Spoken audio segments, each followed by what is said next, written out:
안녕하세요 여러분. 지금부터 제11강 T검정 평균의 추정과 비교에 대해서 학습하도록 하겠습니다.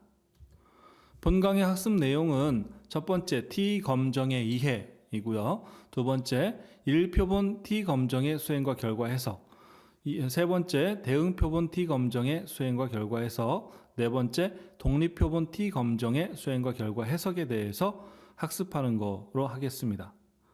자, 그러면 본론으로 들어가서요. 첫 번째 T검정의 이해입니다. 자, T검정이라는 건 뭐냐 했더니 연구자가 인식한 문제점에 대해서 이 연구자가 생각한 대로 맞느냐 맞지 않느냐, 어떤 영향이 있느냐 영향이 없느냐, 차이가 있느냐 차이가 없느냐 등과 같이 어떤 표본들의 평균의 차이를 비교하고 그것을 검증하는 내용이다라고 보시면 됩니다. 자, T검정의 유형은요, 표본의 개수에 따라서 하나, 둘, 세 개 이상으로 분류를 하고요. 측정 횟수에 따라서 1회와 2회로 구분을 하는데, 여기에 따라서 표본이 한 개고 측정 횟수가 한 번이면 1표본 T검정이고요. 표본이 하나고 측정 횟수가 2회면 대응표본 T검정. 표본이 두 개인데 측정은 한 번 했다라고 하면 독립표본 T검정이고요. 자, 표본이 3개 이상에서 측정을 한 번 했다라고 하면 분산 분석이라고 합니다. 이것을 아노바 분석이라고 하죠. 자, 여기에서는 1표본 T검정과 대응표본 T검정, 독립표본 T검정에 대한 내용들을 학습하도록 하겠습니다. 자, 그러면 첫 번째 1표본 T검정 수행과 결과 해석에서 1표본 T검정 따라가기입니다. 자, 1표본이라는 것은 표본이 하나고 측정도 한 번 했다라고 했죠. 그래서 용량이 250ml로 표기되어 있는 이온 음료입니다. 이 이온 음료의 용량이 정말 250ml가 맞는지 총 300개의 표본을 설정해서 검증해 보자라고 했죠. 자, 조사 대상의 표본은 250ml 이온 음료 300개. 그래서 하나의 표본 집단입니다. 검정 목적은요, 이온 음료가 평균 250ml가 맞는지 맞지 않는지죠. 맞는지 맞지 않는지에 대해서 검정하는 1표본 T검정을 선택해야 된다. 자, 가설을 설정할 수 있어요. 규모 가설은 이온 음료는 용량이 250ml다. 일반적으로 받아들여지고 있는 사실이 규모 가설이고요. 연구자가 자신의 연구 목적을 두고 있는 게 바로 대립가설이라고 그랬어요. 그래서 이온 음료의 용량은 250ml가 아니다라고 해서 규모가설과 대립가설을 설정할 수 있습니다. 자, 그러면 SPSS를 실행을 시켜서요, 1표본 T검정 XLS 파일을 불러오기를 하겠습니다. 데이터 편집 창에서요, 불러오기 아이콘을 클릭을 하게 되면 데이터 열기 창이 이렇게 열리고요. 여기에서 모든 파일을 선택한 후에 1표본 T검정 XLS 파일을 선택을 하고 열기를 클릭을 하겠습니다. 자, 그러면 XLS 파일은 엑셀 파일이니까요. 엑셀 파일 읽기 창이 열릴 거고요. 여기서 두 가지, 데이터 첫 행에서 변수 이름 읽어오기와 데이터 유형을 결정하는 값의 퍼센트 95에 체크가 되어 있는지 확인한 후에 확인을 클릭을 하죠. 자, 이렇게 데이터 편집창에서 데이터를 불러오게 되면 이제 분석 메뉴로 가서요, 평균 비교입니다. T검정은 이제 평균 비교라고 그랬죠. 평균 비교로 가서 1표본 T검정으로 가겠습니다. 자, 1표본 T검정을 체크를 하게 되면 이렇게 1표본 T검정 창이 열리게 되는데, 여기에서 검정 변수로 용량을 보내고요. 좌측에 있는 용량을 우측에 검정 변수 칸으로 보내고요. 확인을 눌러주시면 됩니다. 자, 그러면 이렇게 결과창에 1표본 통계량과 1표본 검정이 나오는데요. 1표본 통계량은 용량에 대한 분석으로, 여기서 N은 표본의 개수를 의미하고요. 이렇게 평균과 표준 편차가 나와 있는 걸 볼 수 있습니다. 자, 1표본 검정에서는요, 분석의 요의 수준을 판단하는 P값, 여기 있죠? 요의 확률 P값이에요. P값이 0.05보다 작아야 되고, 그러니까 0.000이 나왔으니까 더 작죠. T값은 1.96보다 크거나 같아야 된다. 그랬더니 213.732에서 1.96보다 훨씬 크게 나왔죠. 라고 한다면 라고 한다면 유의하다라고 봐요. 그래서 본 분석에서 P값은 0.000, T값은 213.731로 나와서 이 검정은 유의하다라고 판단할 수 있고요. 따라서 규모가설이 기각되고, 그죠? 규모가설이, 자, 이 내용에 따라서 규모가설이 기각되고 대립가설이 채택이 되는 겁니다. 이온음료 용량은 250ml라는 규모가설은 기각이 됐고요.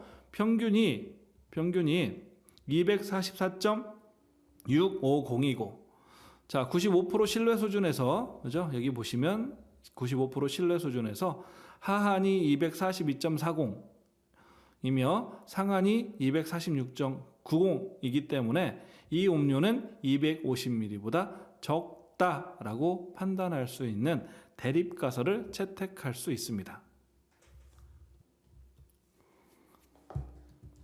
자, 다음으로 대응표본 T 검정에 대해서 알아보도록 하겠습니다.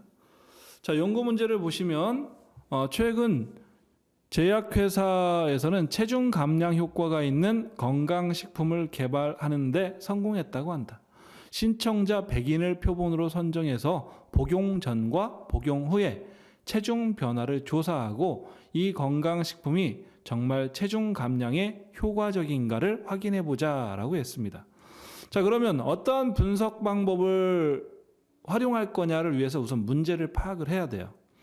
우선 조사 대상 표본이 하나의 제약회사에서 선발한 100인의 표본 집단이라는 하나의 표본 집단이었어요. 하나의 표본 집단. 검정 방법은요, 건강식품을 복용하기 전과 복용 후 2번 측정을 했어요. 한 표본에 2번 측정을 해서 비교했다라고 뭐예요? 대응 표본 T 검정을 선택을 해야 되는 거죠.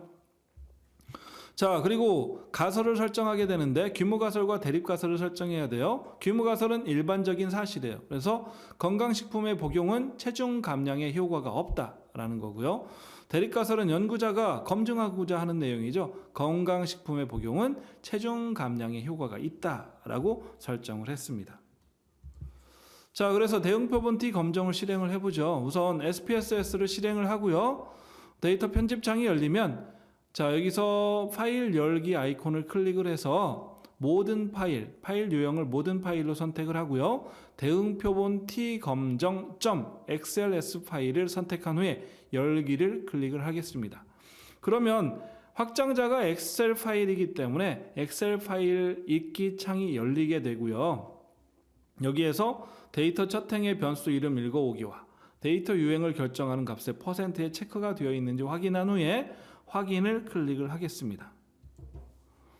자, 그러면 이제 데이터 편집창에 데이터를 불러왔죠. 데이터를 불러왔으면 이제 분석을 하는 거예요. 분석에서 평균 비교로 가서 대응표본 T 검정을 선택하게 됩니다.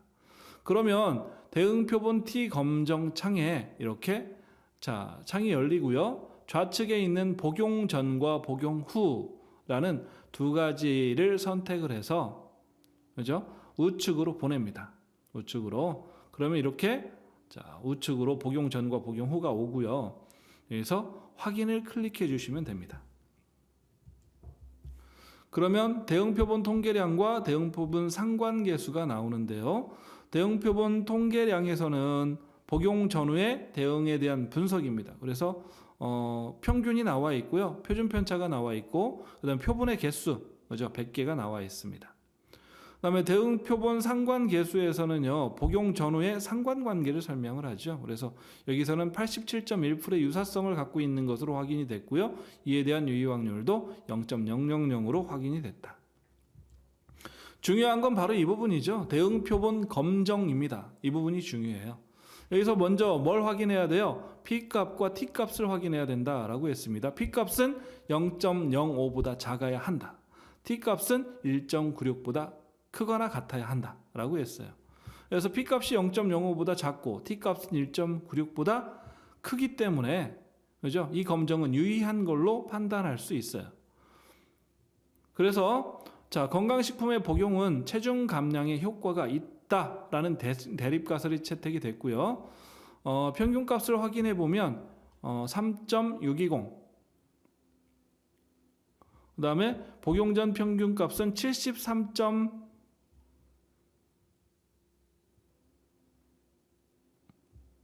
73.03이고요. 복용 후의 평균값은 69.41이라는 걸 알 수 있죠. 그죠? 그래서 복용 후의 평균값이 3.62만큼 줄었다라는 것을 확인할 수 있습니다.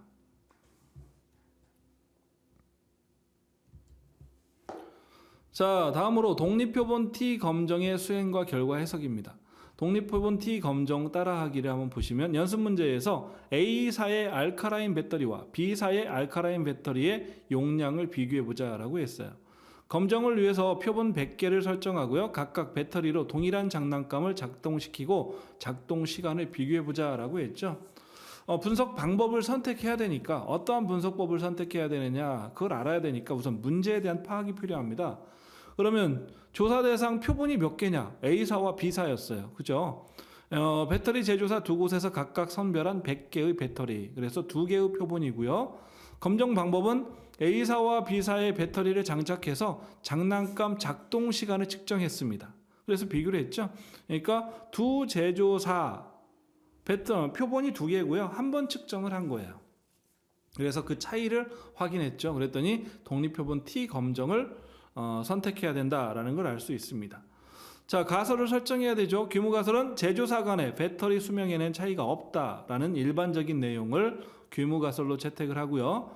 대립 가설은 연구자가 검증하고자 하는 거죠. 제조사 간의 배터리 수명에는 차이가 있다라는 내용으로 대립 가설을 설정을 했습니다. 자, 독립표본 T 검정 따라하기에서요. 우선 독립표본 T 검정 XLS 파일을 열어야겠죠. 우선 SPSS를 더블 클릭해서 데이터 편집 창이 열리면 불러오기 아이콘을 클릭을 하고요. 데이터 열기 창에서 파일 유형을 모든 파일로 한 후에 독립표본 T 검정 XLS를 선택하고 열기를 누르겠습니다. 그러면 확장자가 엑셀 파일이니까 엑셀 파일 읽기 창이 이렇게 열리겠죠. 그러면 데이터 첫 행에서 변수 이름 읽기와 데이터 유형을 결정하는 값의 %에 각각 체크가 되어 있는지 확인한 후에 확인을 클릭하도록 하겠습니다. 자, 데이터 편집창에서요. 분석, 그죠? 데이터 편집창에서 이제 데이터를 불러왔죠. 그러면 분석이라는 메뉴로 가서 평균 비교로 가고요. 이번에는 독립표본 T 검정으로 가겠습니다. 그래서 독립표본 T 검정을 클릭하게 되면 독립표본 T 검정창이 이렇게 열리게 되죠. 그러면 자, 검정 변수로 작동 시간을 보내고요. 집단 변수로 제조사를 보냅니다. 그 다음에 제조사에 대한 집단 정의가 있어야 돼요. 그래서 집단 정의를 클릭을 해서 집단 정의창에서 1집단을 1, 2집단을 2라고 각각 정의를 합니다. 그죠? A사와 B사라고 되어 있는데 1과 2로 각각 정의를 바꿔주는 거예요. 그 다음에 계속을 누르게 되면 다시 독립표본 T 검정창으로 옵니다. 자, 그러면 여기서 제조사가 1과 2로 바뀐 것을 확인할 수 있죠. 그 다음에 확인을 눌러주시면 데이터 편집창에 데이터 보기를 확인하면 제조사에서 1과 2라는 숫자로 제조사가 바뀌어 있는 것을 보실 수 있습니다. 자, 독립표본 T 검정 결과의 해석입니다. 집단 통계량이죠. 집단 통계량은 우선 표본이 100개, A사와 B사가 각각 1, 2 해서 100개씩이고요. 평균과 표준 편차, 표준 오차를 각각 설명하고 있습니다. 평균을 보면 A사 1이 16.35, 그 다음에 2가 14.95 해서 A사의 배터리 용량이 더 크다라고 평균적으로 판단이 될 수 있습니다. 자, 그 다음에 독립표본 T 검정이 과연 유의하냐라는 것을 알아야 되겠죠. 독립표본 T 검정에서요. 표에서 유의 확률이 두 가지로 이렇게 나와 있습니다. 그죠? 일변위의 등분산 검정하고 평균의 동일성에 대한 T 검정에서 유의 확률이 각각 두 가지로 이렇게 나와 있는데요. 이 중에서 자유도 우측에 있는 유의 확률은 다시 등분산을 가정함과 등분산을 가정하지 않음, 그죠? 등분산을 가정함과 등분산을 가정하지 않음에서 두 가지의 유의 확률이 나와 있습니다. 그죠? 자, 리베르의 F 검정 결과를 판단하는데 A 제조사와 B 제조사의 표본을 각각 100개씩 측정해서 과연 이 제조사 간의 등분산이 가정되어 있는지를 확인하는 겁니다. 자, 등분산을 가정함의 F 값은 0.748. 유의 확률은 0.388이죠. 그래서 유의 수준의 최소 범위인 0.05를 벗어났어요. 0.05 유의 수준 최소 범위 0.05를 벗어났다라는 것은 규모 가설을 채택하고 대립 가설을 기각한다라는 건데, 여기서 규모 가설이라는 건요, 등분산이다라는 거예요. 등분산이다. 그래서 A 집단과 B 집단은 서로 비교할 만하다라고 판단하는 거죠. 여기서 예를 들어서 유의 확률이 0.001로 나왔다라고 한다면 0.05 수준을 벗어나지 않았기 때문에 대립가설이 채택이 되는 거예요. 이런 경우에는. 그러면 자, 대립가설이 여기에서 대립가설이 채택이 되면 규모가설을 기각하고 대립가설을 채택하게 되면 등분산이 아니다예요. 그러면 두 집단을 비교하면 안 된다라는 거죠. 독립표본 T 검정이 이루어질 수 없다라는 거죠. 자, 어쨌든 여기서 F값이 0.748, F값은 클수록 좋은데 작은 수치가 나왔고요. 유의 확률은 0.388에서 유의 수준을 벗어나지 못했기 때문에 유의 수준을 벗어났죠. 0.05보다 크기 때문에 대립가설이 기각되고 규모가설이 채택돼서 등분산이 가능하다. 등분산이 맞다. 그래서 A 집단과 B 집단 간의 평균 비교가 가능하다라고 판단할 수 있습니다. 자, 등분산을 가정함에 있어서, 그죠? 여기서 이제 등분산을 가정함에 있어서 T 값은 6.374, 그죠?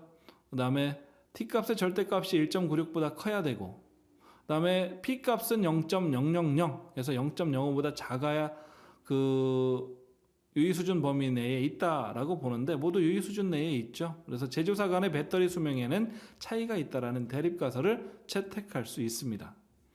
그죠? 등분산을 가정함과 등분산을 가정하지 않음에서 등분산을 가정함을 가지고 판단할 수 있는 거죠.